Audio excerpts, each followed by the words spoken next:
정체가 뭐죠? 민석은 숨이 멎는 듯 했습니다. 10년 만에 상사가 되어 나타난 여자. 대체 이 두 사람에게 무슨 일이 있었던 걸까요? 태산그룹 본사 38층 임원 회의실. 이곳은 그룹의 운명을 결정하는 심장부입니다. 하지만 오늘 이 거대한 회의실의 공기는 여느 때와 달리 무겁게 가라앉아 있었습니다.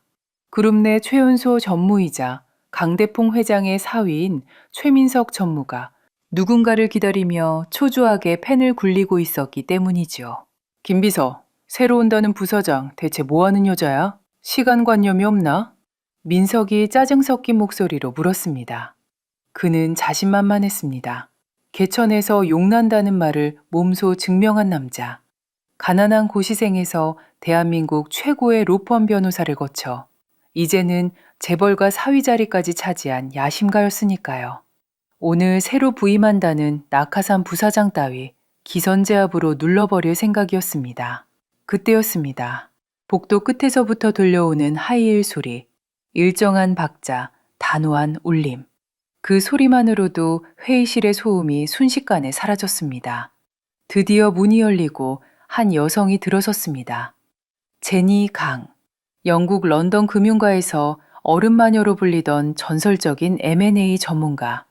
완벽한 핏의 샤넬 블랙슈트, 한 올 흐트러짐 없는 머리, 그리고 사람을 베어버릴 듯 차가운 눈빛. 안녕하십니까, 부사장님. 임원들이 기립해 인사했습니다. 민석도 엉거주춤 자리에서 일어났습니다. 그리고 그녀의 얼굴을 보는 순간 숨이 턱 막혔습니다. 민석의 동공이 흔들렸습니다. 낯선 여자였습니다.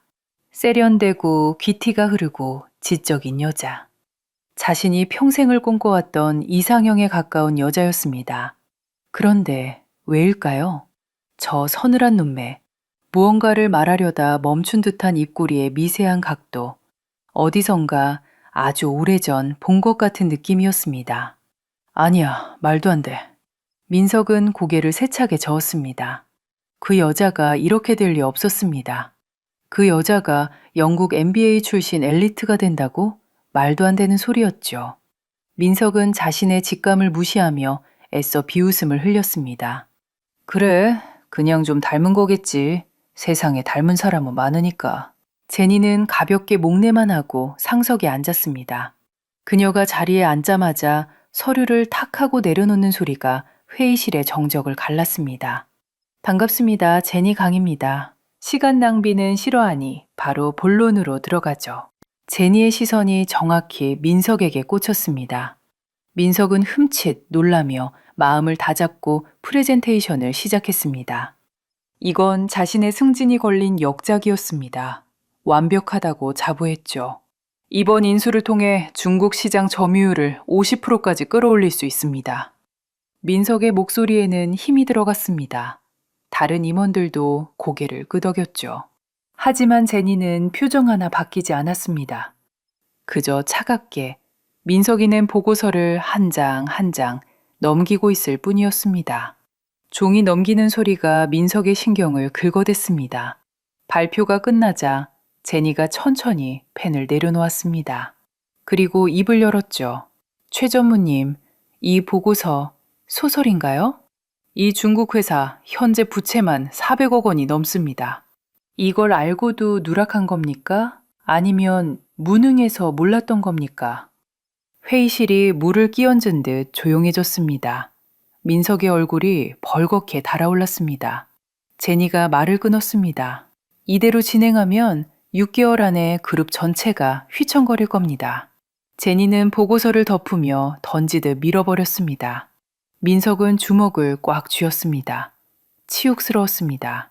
자존심이 짓밟힌 채 회의실을 나서려는데 제니가 불렀습니다. 임원들이 모두 나가고 넓은 회의실엔 두 사람만 남았습니다.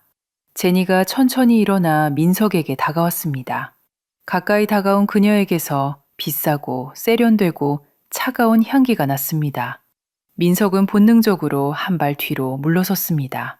제니가 손을 뻗어 민석의 넥타이를 잡았습니다.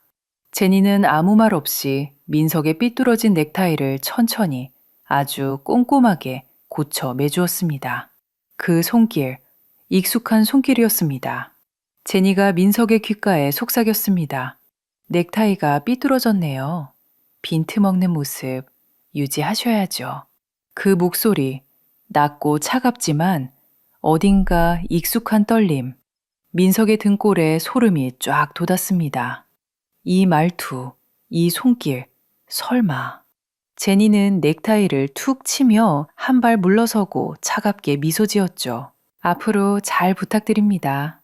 제니는 미련 없이 몸을 돌려 회의실을 나가고 민석은 그 자리에 석상처럼 굳어 자신의 넥타이를 만지작거렸습니다. 그날 밤 한강이 내려다 보이는 펜트하우스.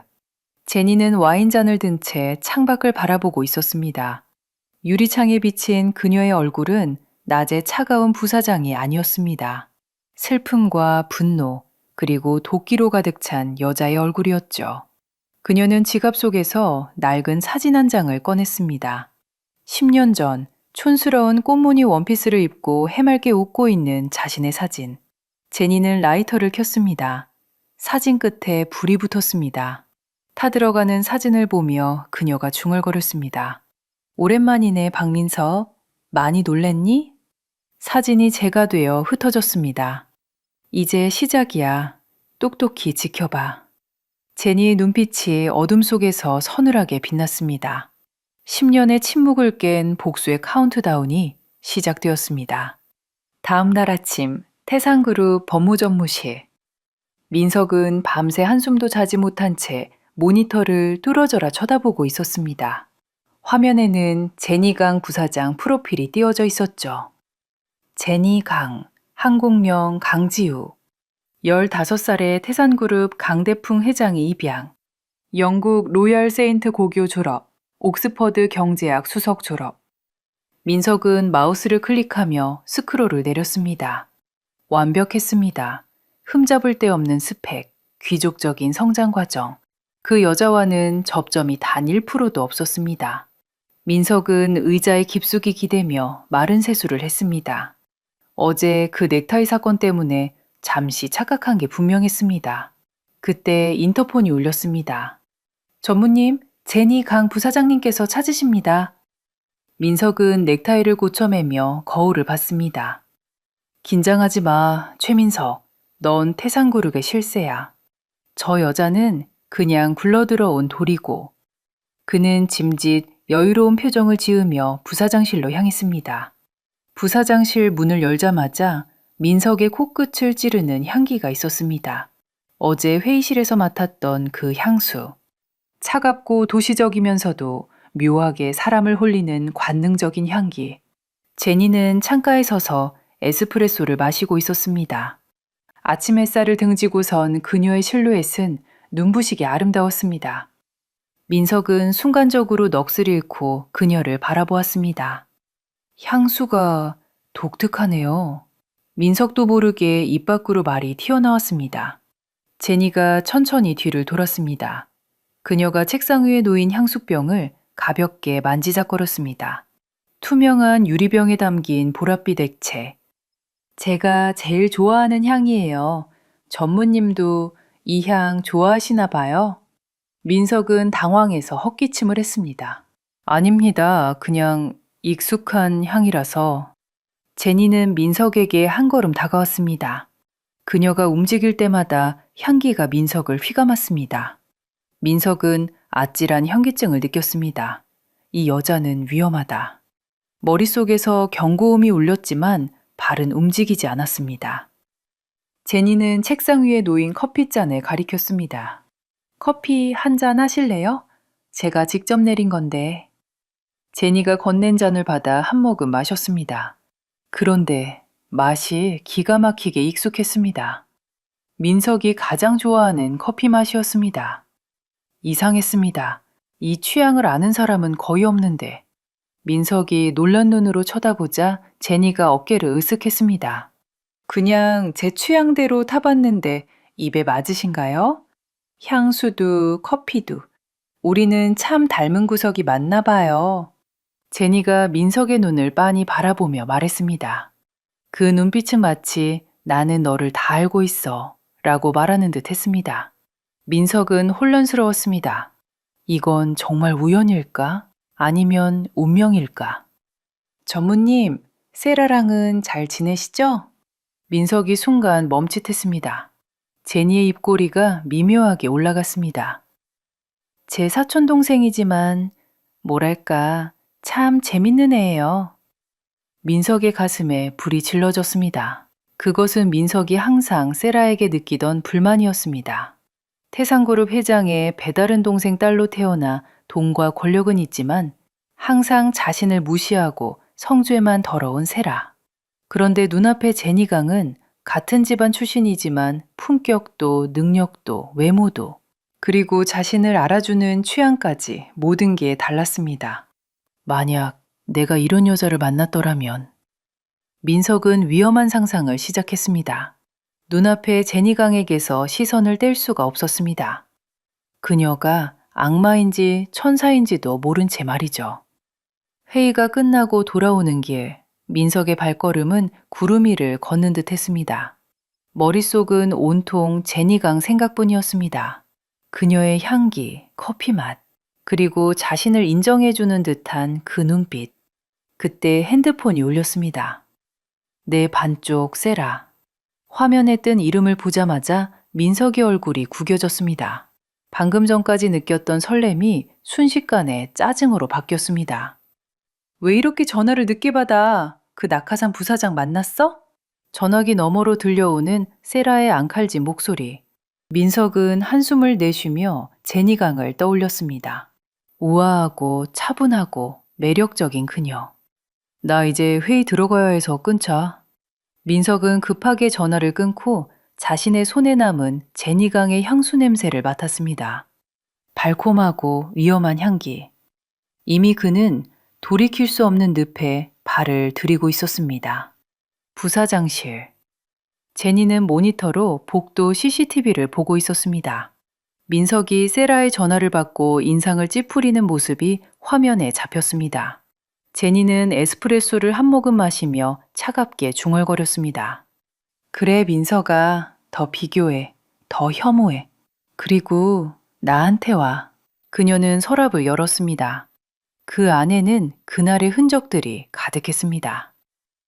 제니강이 부임한 지 일주일, 태산그룹은 조용한 전쟁터가 되어 있었습니다. 회의실마다 제니강과 민석이 함께 있다는 소문이 돌았고 둘의 케미스트리가 예사롭지 않다는 이야기가 퍼졌죠. 그리고 그 소문은 당연히 세라의 귀에도 들어갔습니다. 뭐? 우리 남편이랑 제니 언니가 매일 붙어 다닌다고? 세라는 전략실 사무실에서 부하 직원을 다그쳤습니다. 세라의 얼굴이 불그라푸르라 변했습니다.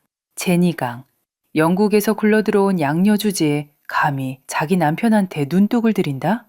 절대 용서할 수 없었습니다. 그날 오후 전략기획 본부 회의, 제니가 주재하는 첫 공식 회의였습니다. 임원들이 하나둘 자리를 잡았고 민석도 들어왔습니다. 그리고 마지막으로 초대받지 않은 손님이 문을 박차고 들어왔습니다. 안녕하세요. 전략실 강세라 상무입니다. 세라가 화려한 명품 드레스를 휘날리며 등장했습니다. 회의실이 순간 얼어붙었습니다.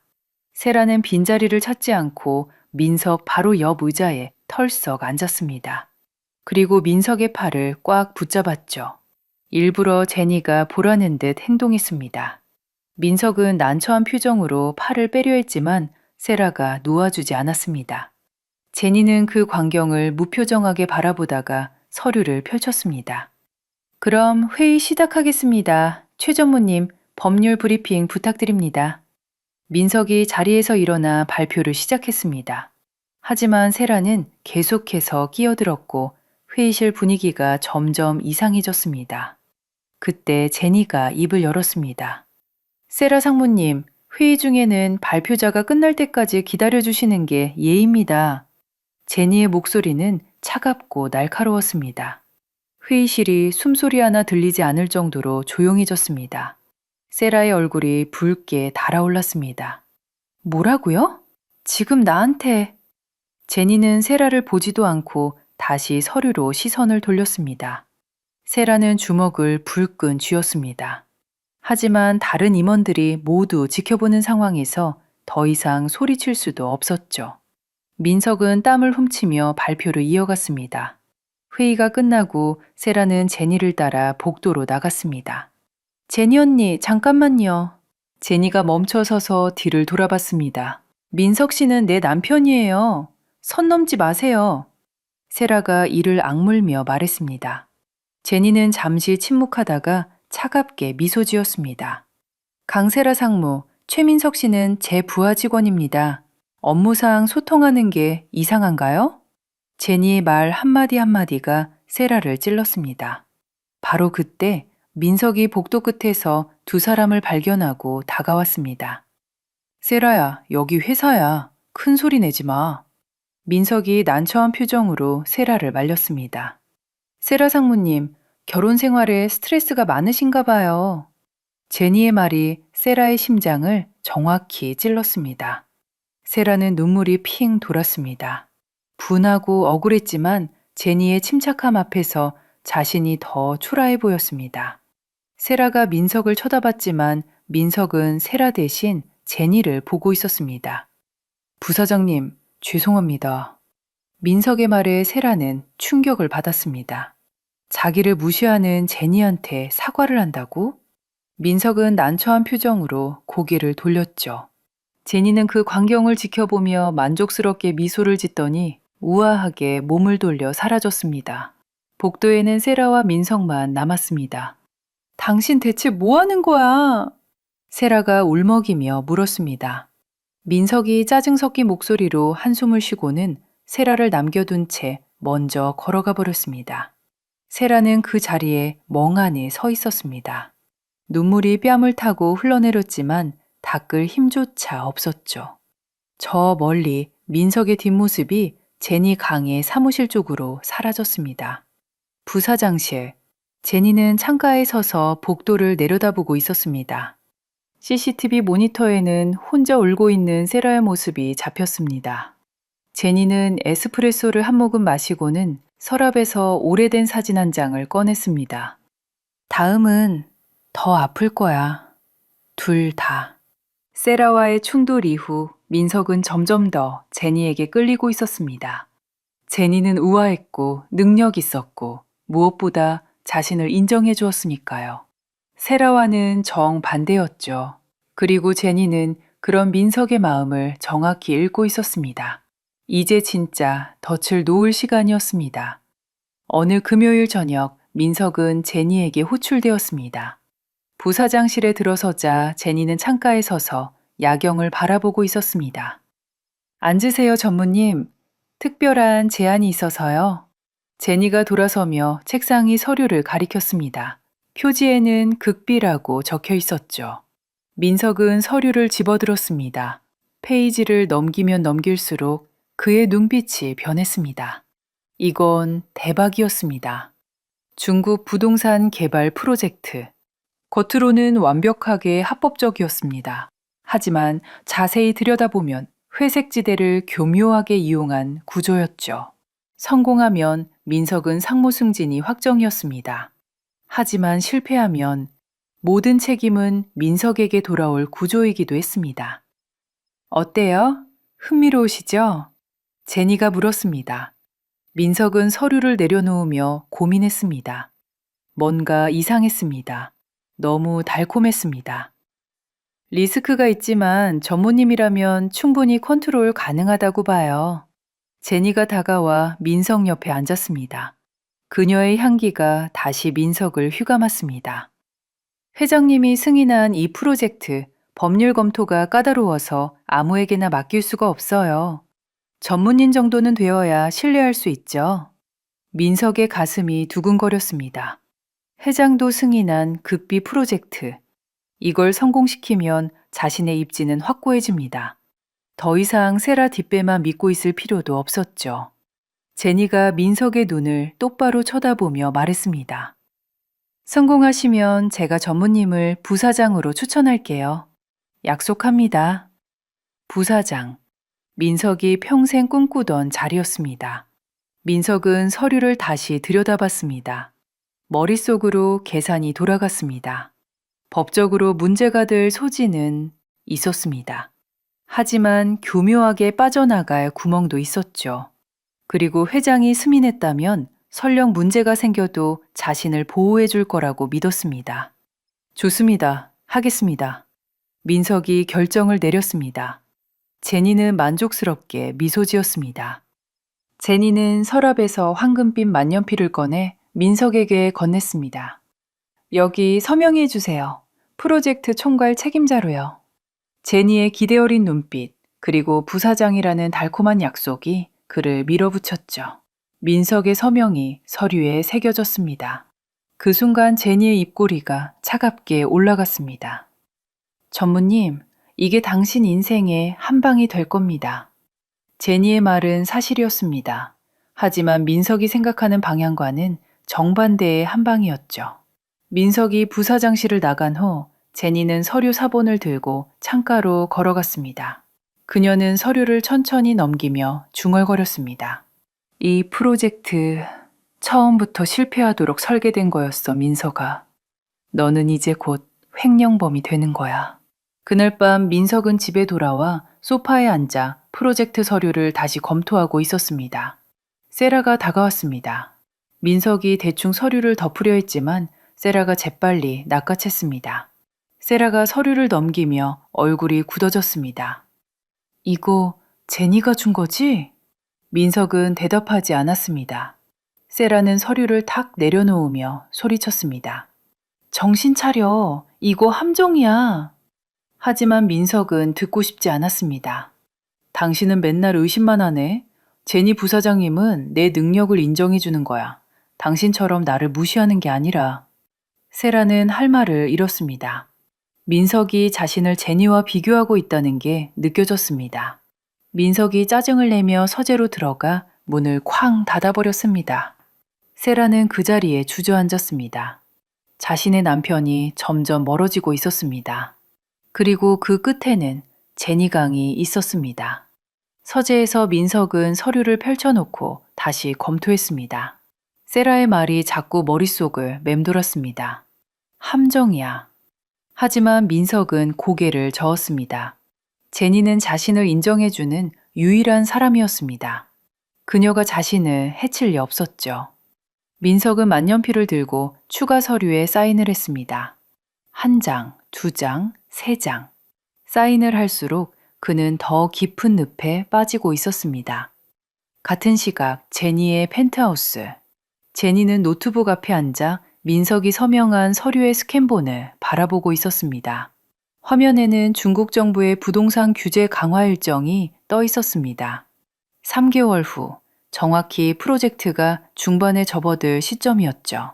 제니는 와인을 한 모금 마시며 차갑게 미소 지었습니다. 3개월 후 너는 횡령범이 되어서 모든 걸 잃게 될 거야. 돈도, 지위도, 세라도. 제니는 서랍에서 또 다른 서류를 꺼냈습니다. 민석의 과거 재산 증식 내역이 빼곡히 적혀 있었습니다. 세라와 결혼 후 받은 자금, 의심스러운 주식 거래, 그리고 이번 프로젝트까지 모든 게 연결되어 있었습니다. 이제 시간 문제일 뿐이야. 제니의 눈빛이 어둠 속에서 차갑게 빛났습니다. 복수의 카운트다운이 점점 빨라지고 있었습니다. 민석이 프로젝트에 서명한 그날 밤, 제니는 펜트하우스 창가에 서서 와인을 마시고 있었습니다. 그녀는 눈을 감았습니다. 10년 전 그날이 떠올랐습니다.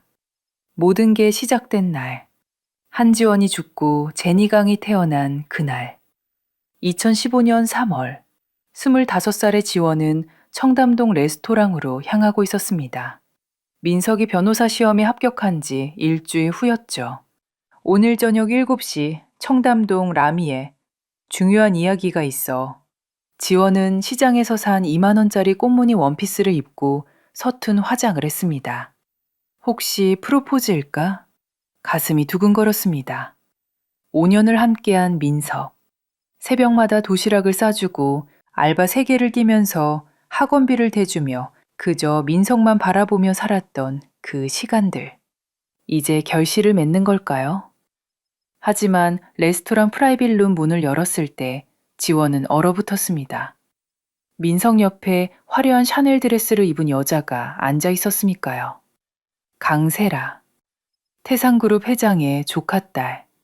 민석이 담담하게 말했습니다. 지원아, 소개할게. 강세라, 내 약혼녀야. 오늘 너 부른 이유는 작별 인사하려고. 지원의 머릿속이 하얗게 변했습니다. 민석은 계속 말을 이었습니다. 솔직히 말할게. 너랑 나는 안 맞아. 수준이 달라. 너는 고졸이고 나는 이제 변호사고 재벌 사위가 될 거야. 너랑 다니면 창피해. 세라가 낄낄거리며 웃었습니다. 그 유명한 뒷바라지녀? 생각보다 더 촌스럽네.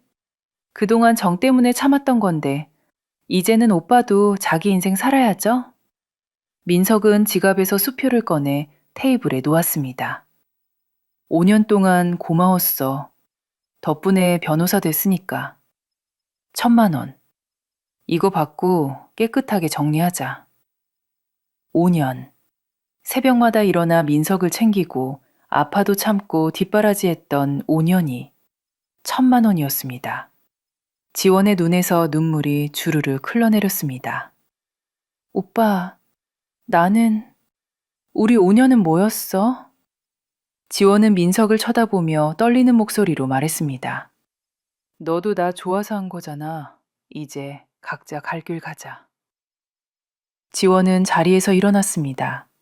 다리가 후들거렸지만 꼭 참았습니다. 돈 필요 없어. 언젠가 후회할 날이 올 거야. 반드시. 민석은 비웃으며 대답했습니다. 후회? 나 오히려 후련한데?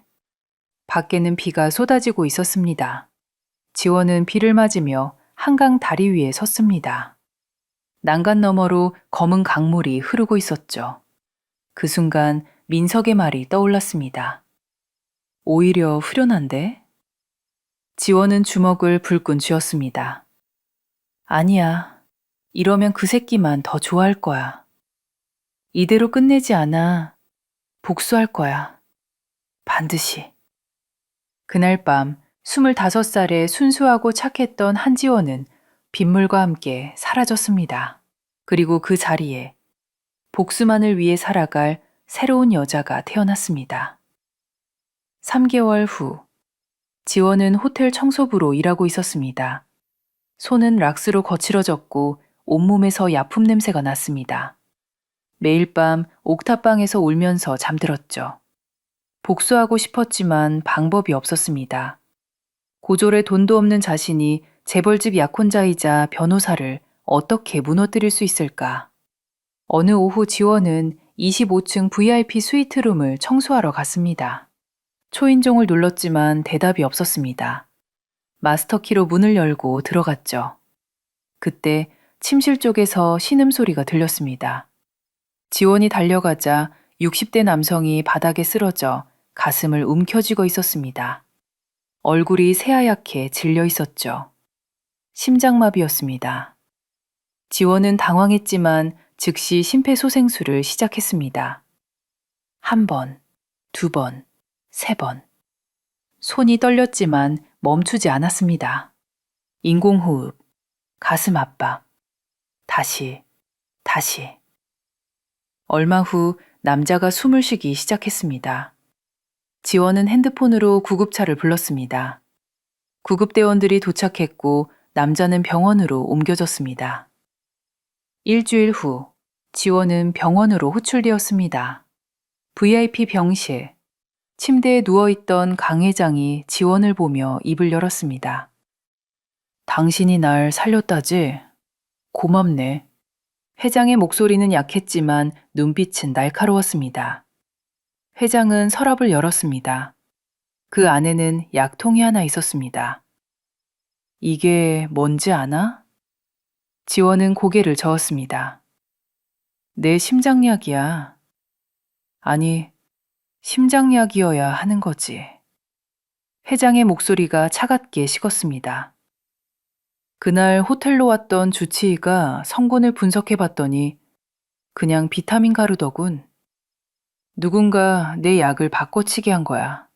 1년 전부터. 지원의 눈이 커졌습니다. 내 약을 관리하는 가정부. 20년 동안 우리 집에서 일하던 여자. 그리고 그 뒤에는 회장이 주먹을 불끈 쥐었습니다. 내 동생 가족이 있어. 내 배다른 형제 강대상과 내 조카 강세라. 회장이 계속 말했습니다. 가정부가 자백했어. 돈을 받고 약을 바꿨다고. 회장의 목소리가 떨렸습니다. 내가 그렇게 믿었는데, 피부치를 그렇게 믿었는데 말이야. 회장은 눈을 감고 한숨을 쉬었습니다. 지원은 입술을 깨물었습니다. 회장이 지원을 쳐다봤습니다. 당신 내 조카 세라의 약혼자인 최민석과 아는 사이라고? 지원이 깜짝 놀라며 자리에서 벌떡 일어났습니다. 내가 조사를 좀 했어. 3개월 전까지 그 녀석이랑 살았다는 거. 5년 동안 뒷바라지 했다가 버림받았다는 거. 그리고 부모님도 일찍 여의었다는 거. 회장은 잠시 침묵하더니 말했습니다. 한지원 양, 복수하고 싶지 않나? 지원의 눈빛이 흔들렸습니다. 회장이 계속 말했습니다.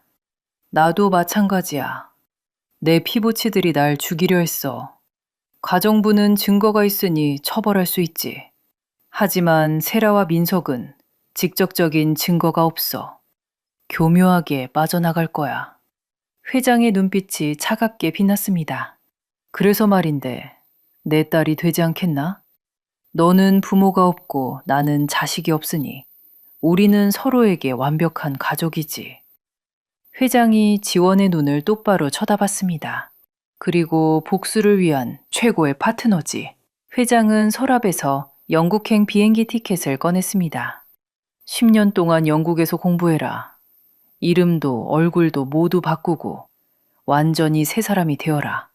그리고 돌아와서 우리 회사 사람이 되는 거야. 완벽한 귀족이 되어 있어라. 지원은 멍하니 티켓을 쳐다봤습니다. 양 손과 발, 그리고 심장마저도 떨렸습니다. 회장이 말했습니다. 대신 조건이 있어. 돌아와서 놈들의 범죄 증거를 찾아내라. 내부에서. 완벽하게. 지원은 티켓을 받아들었습니다. 감사합니다. 반드시 보답하겠습니다. 회장이 고개를 끄덕였습니다. 10년 후 우린 함께 복수하는 거야. 서울의 한 성형외과. 지원은 수술대에 누웠습니다. 마취가 들어가기 전 의사가 물었습니다.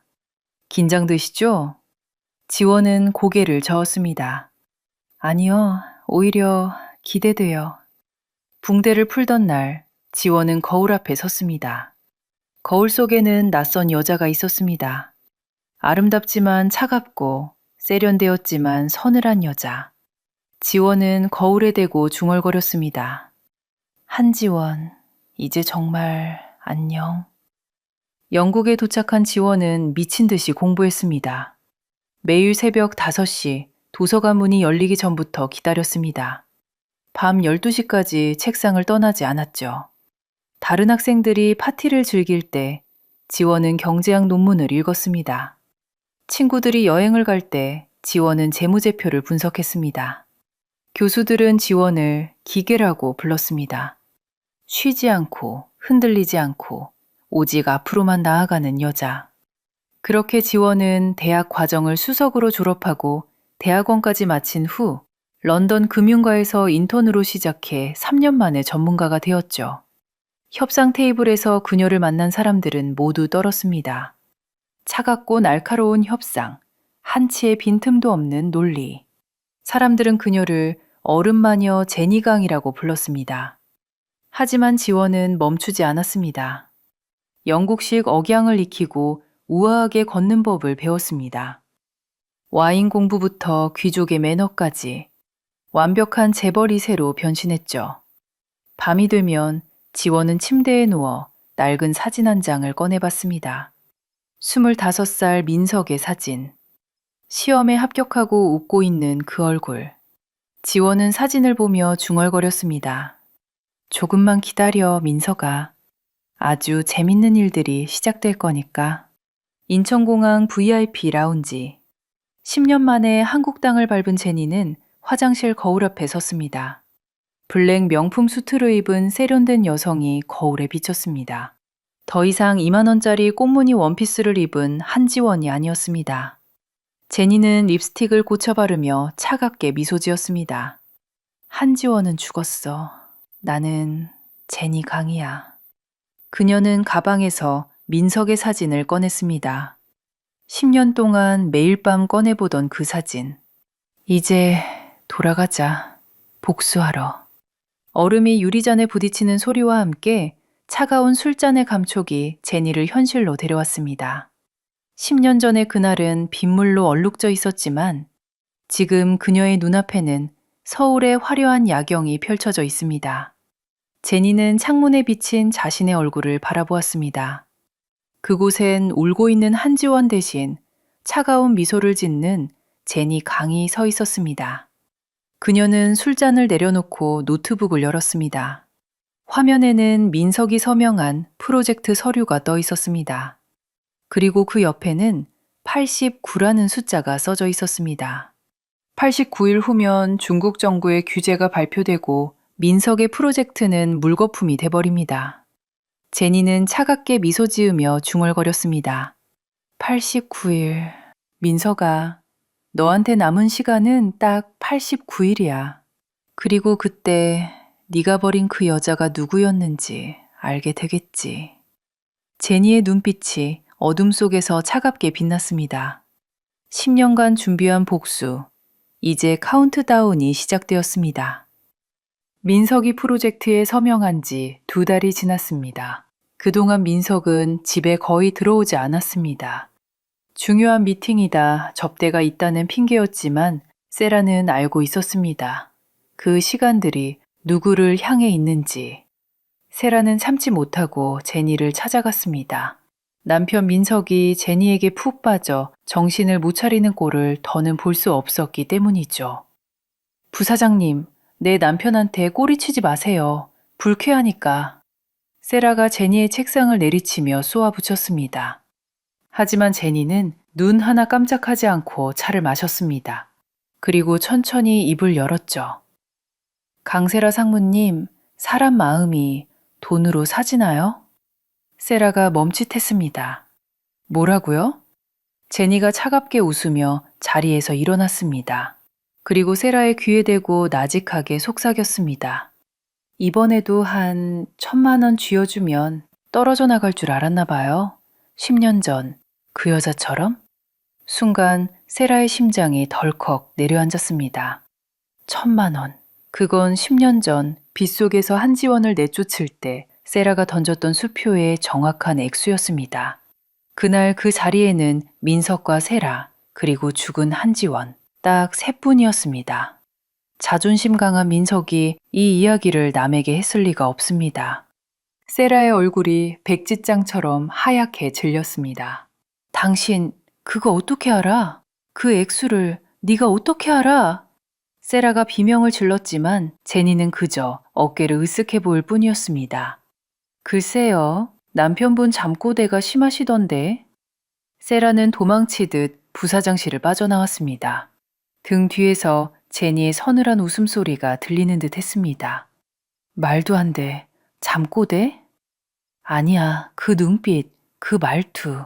설마? 세라의 머릿속에 불길한 예감이 스파크처럼 튀었습니다. 단순히 닮은 게 아니었습니다. 세라는 떨리는 손으로 흥신소 실장에게 전화를 걸었습니다. 지금 당장 제니강 15살 이전 기록 싹 다 뒤져. 단 하루라도 비는 시간이 있으면 찾아내. 그리고 며칠 후 세라의 집에 퀵 서비스가 도착했습니다. 세라는 미친 사람처럼 봉투를 뜯었습니다. 찾았습니다, 사모님. 제니강 신분 세탁했습니다. 흥신소 실장의 보고서에는 충격적인 사실이 적혀 있었습니다. 영국 입양 기록 조작, 성형외과 VIP 차트 확보, 그리고 결정적인 증거 사진. 10년 전 민석의 넥타이를 매주던 한지원의 사진과 어제 엘리베이터에서 민석의 넥타이를 매주던 제니의 사진이 나란히 붙어 있었습니다. 오른쪽 손목에 있는 희미한 흉터의 위치까지 똑같았습니다. 세라는 비명을 지르며 사진을 집어 던졌습니다. 죽은 줄 알았던 과거의 망령이 복수를 위해 괴물이 되어 돌아온 것입니다. 때마침 도어락 소리가 들리고 술에 취한 민석이 들어왔습니다. 술 냄새, 그리고 희미하게 섞여 있는 제니의 향수 냄새. 세라는 참았던 분노를 터뜨리며 식탁 위에 사진을 내던졌습니다. 최민석, 이거 봐. 당신이 지금 누구한테 홀렸는지 똑똑히 보라고. 민석은 인상을 찌푸리며 넥타이를 풀었습니다. 아, 또 시작이야. 피곤해 죽겠는데 뭘 보라는 거야.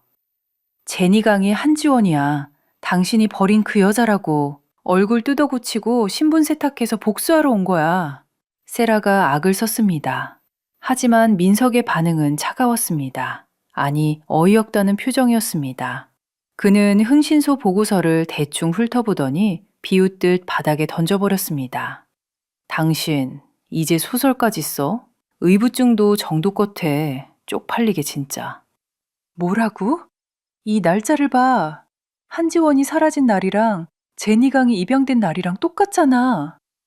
야, 강세라. 제니 부사장님은 영국 귀족학교 출신이야. 3개 국어를 하고 회장님이 직접 입양한 딸이라고. 고졸에 공장 다니던 한지원이랑 비교가 돼? 수준 떨어지게 진짜. 민석은 세라의 말을 믿지 않았습니다. 아니, 이미 제니가 약속한 부사장 자리와 성공에 눈이 멀어 진실을 보고 싶지 않았던 겁니다. 세라는 식탁 위에 흥신소 사진들을 내던졌습니다. 술 냄새와 섞인 제니의 향수 냄새. 세라는 참았던 분노를 터뜨렸습니다. 이거 봐, 제니강이 한지원이야. 신분 세탁해서 복수하러 온 거라고. 세라의 목소리가 찢어질 듯 울렸지만 민석의 반응은 싸늘했습니다. 그는 바닥에 떨어진 보고서를 발로 툭 치며 비웃었습니다. 민석은 믿지 않았습니다. 아니, 믿을 수가 없었죠. 그에게 제니강은 곧 부사장 승진이자 성공이었습니다. 감히 고졸 출신 전 여친 따위와 비교할 수 없는 고귀한 동아줄. 그는 스스로의 눈과 귀를 막아버렸습니다. 소설 쓰지 마. 제니 부사장님은 영국 귀족학교 출신이야. 당신 그 여자한테 미쳤구나. 세라의 허탈한 중얼거림을 뒤로하고 민석은 안방에서 짐가방을 끌고 나왔습니다. 망설임은 없었습니다. 그는 서랍에서 준비해둔 서류 봉투를 세라의 무릎 위로 던졌습니다. 이혼소송 소장. 하얀 봉투를 본 세라의 눈이 경악으로 물들었습니다. 당신 제정신이야? 우리 아빠 덕분에 그 자리에 올라가 놓고 이제 와서 이혼을 해? 착각하지 마. 내 실력으로 올라간 거야. 이번 프로젝트만 성공하면 당신 도움 따위 필요 없어. 민석은 현관문을 열며 마지막으로 쐐기를 박았습니다. 10년 전 가난한 지원을 버릴 때보다 더 잔인하고 오만한 눈빛이었습니다. 제발 내 인생에서 좀 꺼져줘. 문이 닫히는 소리와 함께 민석은 사라졌습니다. 뒤늦게 날아온 액자가 현관문에 부딪혀 산산조각이 났지만 그는 뒤도 돌아보지 않았습니다. 완벽한 해방감이었습니다. 다음 날 아침, 퉁퉁 부은 눈의 세라가 제니의 부사장실로 쳐들어갔습니다. 비서들이 말렸지만 독이 오른 세라를 막을 순 없었죠. 세라는 제니의 책상을 내리치며 악을 썼습니다. 네가 민석 씨 홀려서 이혼하게 만들었지? 네 정체 다 까발려줄 거야. 회장님한테 다 말할 거라고. 당장이라도 머리채를 잡을 기세였지만 제니는 우아하게 커피잔을 내려놓을 뿐이었습니다. 상우님, 증거는요? 세라가 흥신소 기록을 들이밀며 소리쳤지만 제니는 코웃음을 치며 말했습니다. 회장님이 과연 정신병약을 먹는 조카 말을 믿을까요? 아니면 수천억 프로젝트를 성공시킨 부사장 말을 믿을까요? 제니는 세라의 귓가에 다가가 나직하게 속삭였습니다. 민석 씨가 그러던데요. 당신 의부증 때문에 숨 막혀서 못 살겠다고. 오죽하면 집을 나왔겠어요? 그 한마디가 세라를 무너뜨렸습니다. 세라의 비명소리가 복도에 울려 퍼졌지만 제니는 다시 서류로 눈을 돌렸습니다. 세라가 정리된 직후 민석에게 전화가 왔습니다. 수화기 너머 민석의 목소리는 들떠 있었습니다. 마치 숙제를 끝내고 칭찬을 기다리는 어린아이 같았죠. 부사장님, 저 집 나왔습니다. 이혼 서류도 던졌고요. 이제 방해물은 없습니다. 제니의 입꼬리가 싸늘하게 올라갔습니다. 잘하셨어요, 전무님. 오늘 저녁 7시 펜트하우스로 오세요. 드릴 선물이 있거든요. 전화를 끄는 제니는 망설임 없이 곧바로 강대풍 회장에게 전화를 걸었습니다. 신호음이 딱 2번 울리고 맹수 같은 묵직한 목소리가 들려왔습니다. 아버지, 드디어 덫에 걸렸어요. 오늘 밤에 끝낼 거예요. 제니는 책상 위에 놓인 급비 프로젝트 최종 계약서를 천천히 쓰다듬었습니다. 민석이 제 손으로 찍은 인감 도장, 그 붉은 인주 자국이 마치 핏자국처럼 보였습니다. 수화기 너머 강 회장의 낮은 웃음소리가 들려왔습니다. 수고했다. 동생 놈을 쳐낼 준비도 끝났다. 강 회장의 목소리에는 10년 묵은 살기가 서려 있었습니다. 은혜를 원수로 갚은 놈들. 내일 아침 주주 총회장이 피바다가 될 게다. 통화가 끊겼습니다. 제니는 계약서를 서랍에 넣으며 차갑게 중얼거렸습니다. 어서 와, 민석아. 여기가 네 무덤이야. 저녁 7시. 민석은 제니의 펜트하우스 앞에 섰습니다. 손에는 붉은 장미 한 다발, 가슴은 설렘으로 두근거렸죠. 드디어 세라라는 짐을 내려놨습니다. 이제 제니와 단둘이 새로운 시작을 할 수 있었습니다. 초인종을 누르자 문이 열렸습니다. 제니가 샴페인색 드레스를 입고 서 있었죠. 어서 오세요, 전무님. 제니의 목소리는 평소보다 부드러웠습니다. 민석은 거실로 들어섰습니다. 통유리 창밖으로 서울 야경이 한눈에 들어왔습니다. 테이블 위에는 와인이 준비되어 있었고 은은한 재즈 음악이 흘러나왔죠. 제니는 미소 지으며 소파를 가리켰습니다. 앉으세요. 축하주를 따라드릴게요. 용기 내셨잖아요. 제니가 와인을 따르며 말했습니다. 민석은 얼떨떨하면서도 기분이 좋았습니다. 그는 와인잔을 들어 올렸습니다. 그리고 떨리는 목소리로 말했습니다. 저 부사장님을 좋아합니다. 아니, 사랑합니다. 제니는 잠시 와인잔을 내려다봤습니다. 민석이 급하게 말을 이었습니다. 이제 방해물도 없고 프로젝트만 성공하면 우리... 제니는 천천히 고개를 들어 민석을 바라봤습니다. 그리고 부드럽게 미소 지으며 다가왔습니다. 전무님, 고마워요. 제니가 민석의 어깨에 손을 얹었습니다. 민석의 심장이 터질 듯이 뛰었죠. 민석의 얼굴이 금세 환희로 물들었고 제니를 껴안으려 했습니다. 하지만 그 순간 제니가 한 발짝 뒤로 물러섰습니다. 얼굴에서 미소가 사라졌죠. 제니는 테이블로 걸어가 서랍을 열었습니다. 넥타이 하나를 꺼내 민석 앞에 던졌습니다. 남색 넥타이. 민석은 멍하니 넥타이를 내려다봤습니다. 익숙한 넥타이였습니다. 제니가 차갑게 말했습니다. 기억나? 10년 전 변호사 시험 합격할 때 내가 매준 그 넥타이. 민석의 얼굴이 하얗게 변했습니다. 설마. 제니가 또박또박 말했습니다.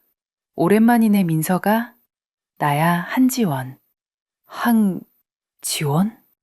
민석의 입술이 파르르 떨렸습니다. 머릿속이 뒤죽박죽 엉켰습니다. 눈앞에 있는 건 재벌가 입양딸 제니 강인데 그녀의 입에서는 자신이 버린 가난한 여자의 이름이 나왔으니까요. 민석은 뒷걸음질 치다 소파에 주저앉았습니다. 시선이 바닥에 떨어진 낡은 남색 넥타이에 꽂혔습니다. 10년 전 지원이 공장 야근 수당을 모아 사줬던 그 넥타이. 그제야 모든 게 선명해졌습니다. 자신을 쳐다보던 차가운 눈빛, 익숙한 커피 취향, 그리고 넥타이를 매주던 손길. 말도 안 돼. 네가 어떻게 부사장이야. 너는... 민석은 공포에 질려 소리쳤습니다. 하지만 제니는 눈 하나 깜짝하지 않았습니다. 오히려 한 발자국 더 다가와 민석을 내려다보며 싸늘하게 비웃었습니다. 왜? 내가 입으면 샤넬도 작업복으로 보이니? 민석은 제니의 치맛자락을 잡으려 했습니다. 살아야 했으니까요. 세라를 버리고 온 지금 제니마저 잃으면 그는 끝장이었습니다. 제니는 민석의 손을 벌레 털어내듯 쳐냈습니다. 민석이 바닥으로 나뒹굴었습니다. 10년 전 고급 레스토랑에서 지원이 겪었던 굴욕. 제니는 그날의 장면을 그대로 재현하고 있었습니다. 착각하지 마. 우린 안 맞아. 수준이 다르잖아. 민석의 숨이 턱 막혔습니다. 그건 10년 전 자신이 지원을 버리며 했던 말이었습니다. 제니는 테이블 위에 놓인 와인잔을 들었습니다. 그리고 바닥에 주저앉은 민석의 머리 위에 천천히 부어버렸습니다. 붉은 와인이 민석의 얼굴을 타고 피처럼 흘러내렸습니다. 민석은 닦을 생각조차 하지 못한 채 덜덜 떨었습니다. 지원아, 제발. 제니는 젖은 민석을 뒤로하고 거실 테이블 서랍에서 서류 봉투 하나를 꺼내 던졌습니다. 민석이 허겁지겁 봉투를 열었습니다. 그 안에는 민석이 서명했던 극비 프로젝트 계약서와 중국 정부의 공문 사본이 들어있었습니다. 민석의 눈동자가 지진이라도 난 듯 흔들렸습니다. 내가 준다던 선물이야. 횡령, 배임, 사기, 네가 다 뒤집어 쓰게 돼 죄목들이고. 민석은 그제야 깨달았습니다. 사랑도, 승진도, 제니 강이라는 여자도 모두 자신을 파멸시키기 위해 만들어진 거대한 연극이었다는 것을. 쫓겨나듯 펜트하우스 밖으로 뛰쳐나온 민석. 등 뒤에서 육중한 철문이 쾅 하고 닫혔습니다. 화려한 펜트하우스 복도에 홀로 남겨진 민석의 얼굴 위로 10년 전 지원이 흘렸던 것과 똑같은 절망의 그림자가 드리워졌습니다. 복수는 완성되었고 이제 처벌만이 남았습니다. 다음 날 아침 9시 태상그룹 본사는 아수라장이었습니다. 태상그룹 프로젝트 피닉스 자초위기라는 뉴스 속보가 터졌기 때문입니다. 주식 게시판은 폭발했고 주가는 곤두박질 쳤습니다. 민석은 사무실에서 걸려오는 전화들을 받지도 못한 채 모니터만 멍하니 바라봤습니다. 어제 제니가 던져준 서류 내용 그대로였습니다. 3개월 전부터 예고된 악재. 하지만 민석만 모르고 도장을 찍었던 그 프로젝트. 수천억 원의 손실이 확정되는 순간이었습니다.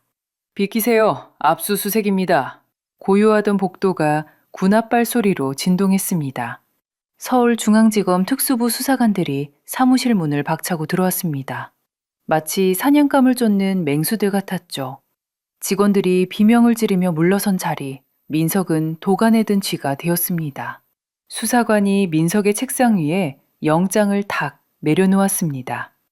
태상그룹 최민석 전무, 특경법상 배임 및 횡령, 자본시장법 위반 혐의로 긴급 체포합니다. 체포라는 두 글자가 민석의 뇌를 강타했습니다. 그는 발작하듯 소리쳤습니다. 난 시키는 대로 했을 뿐이야. 이거 다 제니강 부사장이 기획한 거라고. 민석은 악을 쓰며 제니의 집무실 쪽을 가리켰습니다. 하지만 수사관은 코웃음을 치며 두툼한 계약서를 민석의 얼굴 앞에 들이밀었습니다. 그 어디에도 제니의 이름은 없었습니다. 그제야 깨달았습니다. 그동안 제니가 믿는다며 자기를 치켜 세웠던 이유를.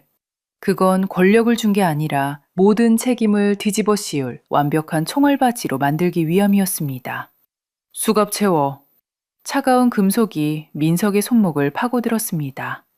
철컥. 그 소리가 민석의 인생 종소리처럼 들렸습니다. 민석은 다급하게 고개를 돌렸습니다. 누군가 도와줘야 했습니다. 김비서, 뭐하고 있어? 회장에게 연락 좀 해줘. 민석이 비서실장을 향해 소리쳤지만 김비서는 냉정하게 고개를 돌렸습니다. 사무실 안에 그 누구도 민석과 눈을 마주치려 하지 않았습니다. 오히려 평소 민석에게 갑질을 당했던 직원들이 뒤에서 수군거리며 핸드폰으로 이 꼴을 찍고 있었습니다. 세라에게 전화를 걸어보려 했지만 핸드폰은 이미 압수당한 뒤였습니다. 설령 걸었다 한들 이혼소장을 던지고 나온 마당에 누가 그를 도와줄까요? 천상천하 유아독존이라 믿었던 최민석. 알고 보니 그는 제니라는 거미줄에 걸려 허우적대는 날개 뜯긴 파리에 불과했습니다. 철저한 고립, 그것이 민석이 마주한 현실이었습니다. 이거 놔. 내가 누군지 알아? 나 최민석이야. 수사관들에게 양팔이 꺾인 채 민석은 짐승처럼 끌려나갔습니다. 로비에는 이미 기자들이 진을 치고 있었습니다. 수백 개의 카메라 플래시가 터지며 민석의 일그러진 얼굴을 담았습니다. 치욕스러움에 고개를 푹 숙이던 그때 민석의 시선이 2층 난간에 멈췄습니다. 그곳에 그녀가 있었습니다. 한 손에 에스프레소 잔을 든 제니강, 아니 한지원. 그녀는 난장판이 된 로비를 마치 오페라 구경하듯 무표정한 얼굴로 내려다보고 있었습니다. 민석이 발악하며 그녀를 향해 소리치려 했지만 입이 떨어지지 않았습니다. 그녀의 눈빛, 10년 전 자신이 1,000만 원 수표를 던지며 쳐다봤던 그 경멸 어린 눈빛. 그 눈빛을 제니가 똑같이 보내고 있었기 때문입니다. 어때? 이제야 수준이 좀 맞아진 것 같니? 제니는 민석과 눈이 마주치자 아주 희미하게 입꼬리를 올리더니 등을 돌려버렸습니다. 그것이 마지막이었습니다. 민석은 호송차 뒷좌석에 구겨 넣듯 처박혔습니다. 문이 닫히고 태산그룹의 화려한 간판이 창밖으로 멀어졌습니다. 성공을 위해 사랑도 버리고 아내도 배신하고 친구도 밟고 올라갔던 욕망의 탑. 그 꼭대기에서 민석은 가장 추악한 횡령범의 모습으로 추락했습니다. 호송차가 떠난 텅 빈 로비. 다시 집무실로 돌아온 제니는 책상 위 달력을 바라봤습니다. 오늘 날짜에 붉은색 X표가 그어졌습니다. 이제 남은 건 이 모든 비극의 원흉, 진짜 몸통, 강대상과 강세라 부녀를 심판하는 주주총회뿐이었습니다. 같은 날 오전 10시, 태상그룹 임시 주주총회장. 장내는 고성방가와 욕설로 아수라장이었습니다. 주가는 하한가를 쳤고 주주들은 민석의 횡령 소식에 분노해 물병을 던지고 있었습니다. 하지만 단상 위에 앉은 두 사람, 강대산 부회장과 강세라 상무의 표정은 묘하게 밝았습니다. 민석이 독박을 쓰고 사라졌고 눈에 가시 갔던 강 회장마저 최근 병세가 악화되어 중환자실에 누워있으니 이 혼란을 틈타 경영권을 꿀꺽 삼킬 절호의 기회였으니까요. 강대산 부회장이 회심의 미소를 지으며 마이크를 잡았습니다. 주주 여러분, 제 사위 최민석의 일탈은 정말 유감입니다. 이제 이 강대산이 강대풍 회장을 대신해 꼭 이 태산을 다시 세우겠습니다. 뻔뻔한 연설이었습니다. 세라는 옆에서 박수를 치며 속으로 이제 태산은 우리 거야 라고 생각했습니다. 하지만 그들은 몰랐습니다. 그 위독하다는 정보조차 제니와 강 회장이 파놓은 거대한 함정이었다는 것을. 현 회장 강대풍의 해임안 및 신임 회장 선임안 찬성하시면 거수해 주십시오. 강대산의 외침에 매수된 이사들이 손을 번쩍 들려는 찰나였습니다. 육중한 회의장 문이 대포 소리처럼 열렸습니다. 모든 사람들의 시선이 뒤로 쏠렸습니다. 그리고 장내는 찬물을 끼얹은 듯 침묵에 빠졌습니다. 휠체어도 산소 호흡기도 없었습니다. 중환자실에 있어야 할 강대풍 회장이 두 다리로 땅을 딛고 성큼성큼 걸어 들어오고 있었습니다. 마치 사냥감을 노리는 늙은 사자처럼. 놀란 강대산이 얼어붙었다가 급히 표정을 바꾸며 달려나갔습니다. 형님, 깨어나셨습니까? 저는 형님이 걱정돼서. 강대산의 말이 끝나기도 전에 강 회장의 손바닥이 강대산의 뺨을 후려쳤습니다. 외마디 비명과 함께 천하의 부회장이 바닥에 꼬꾸라졌습니다. 주주들이 숨을 죽이고 이 광경을 지켜봤습니다. 걱정? 내 약에 독을 타라고 시켰던 놈이 걱정을 해? 강 회장의 신호에 제니가 스크린을 켰습니다. 부회장님이 시켰어요. 심장약 바꿔치기 하면 10억 준다고. 가정부의 자백 영상이 대형 화면에 흐르자 장내는 충격에 휩싸였습니다. 강대사는 사색이 되어 형님의 바지가랑이를 잡고 늘어졌습니다. 형님, 아닙니다. 저 여자가 모함하는 겁니다. 강 회장은 매정하게 발길질로 동생을 걷어찼습니다. 니놈들이 내 눈과 귀가 멀었다고 낄낄거릴 때 난 매일 밤 뜬 눈으로 지새우며 이날만을 기다렸어. 내 심장을 멈추려던 그 더러운 손모가지를 잘라버리기 위해서. 밖에서 대기 중이던 형사들이 반상으로 뛰어 올랐습니다. 세라는 경찰에게 팔이 꺾인 채 발악했습니다. 안 돼, 이거나. 난 태산그룹 상무야. 머리는 산발이 되었고 명품 드레스는 구겨졌습니다. 그녀는 도끼 어린 눈으로 제니를 노려봤습니다. 야, 한지원, 이거 다 네가 꾸민 짓이지? 세라는 끝까지 인정하지 않았습니다.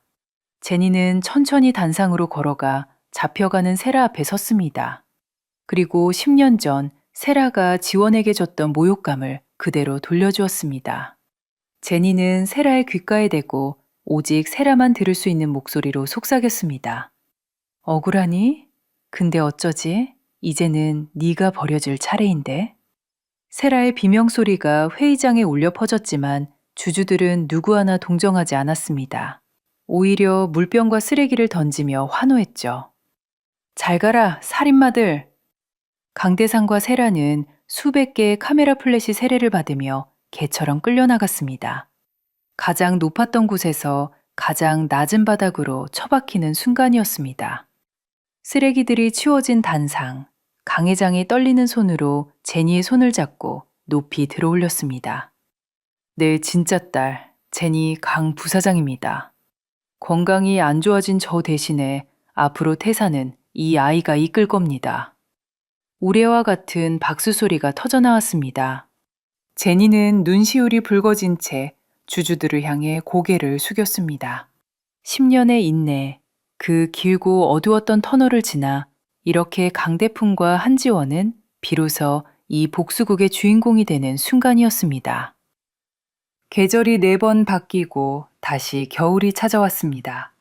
서울구치소 접견실, 차가운 철문이 열리고 수임번호 4815번 최민석이 들어왔습니다. 1년 전 잘 정돈된 머리에 명품 정장을 빼입고 거들먹거리던 최전무는 온데간데 없었습니다. 덥수룩한 머리에 낡은 수의, 그리고 영양실조에 걸린 듯 퀭한 눈동자. 그의 손은 알코올 중독 금단 증상처럼 덜덜 떨리고 있었고 들어오자마자 유리병 너머의 여자를 보고 허겁지겁 말했습니다. 지원아, 아니 회장님 와주셨군요. 민석의 목소리는 갈라져 있었습니다. 유리병 너머의 제니강은 눈부시게 아름다웠습니다. 태산그룹의 최연소 회장이 된 그녀는 마치 다른 차원에 사는 여신처럼 고고하게 앉아 있었습니다.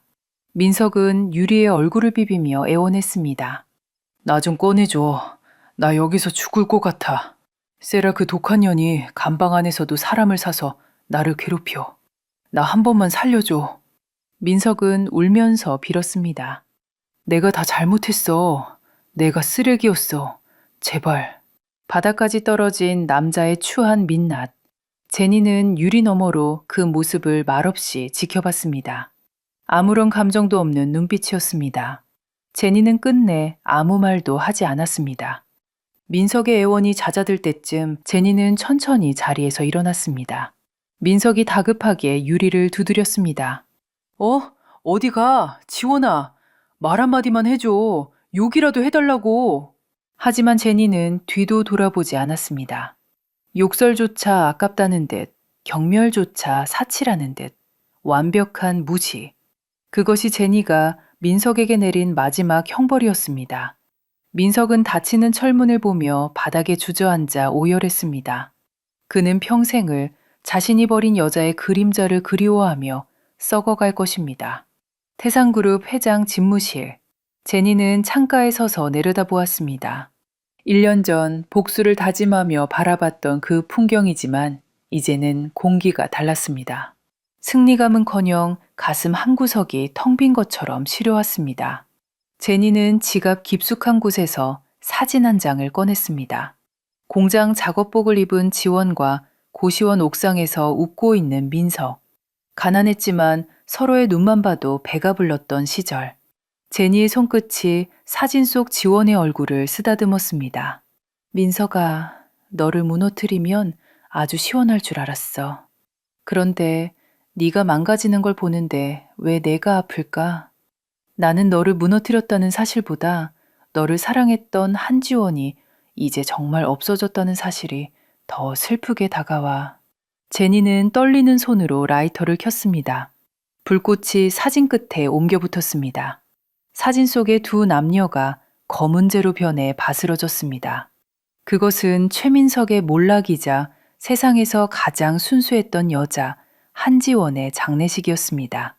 제니의 눈에서 참았던 눈물 한 방울이 툭 하고 떨어져 제 위를 적셨습니다. 그때 집무실 문이 열리고 강 회장이 들어와 제니 맞은편에 앉았습니다. 탁자 위에 그리고 제니의 붉어진 눈시울, 산전수전 다 겪은 회장은 모든 걸 단번에 이해했습니다. 허탈하지? 10년을 달려왔는데 막상 끝내고 나니 내 손에 쥐어진 건 제 한 줌뿐인 것 같고. 강 회장은 제니의 손을 꽉 잡으며 말했습니다. 하지만 기억해라. 과거를 태우지 않으면 미래로 갈 수 없어. 제니는 고개를 들어 회장을 바라보았습니다.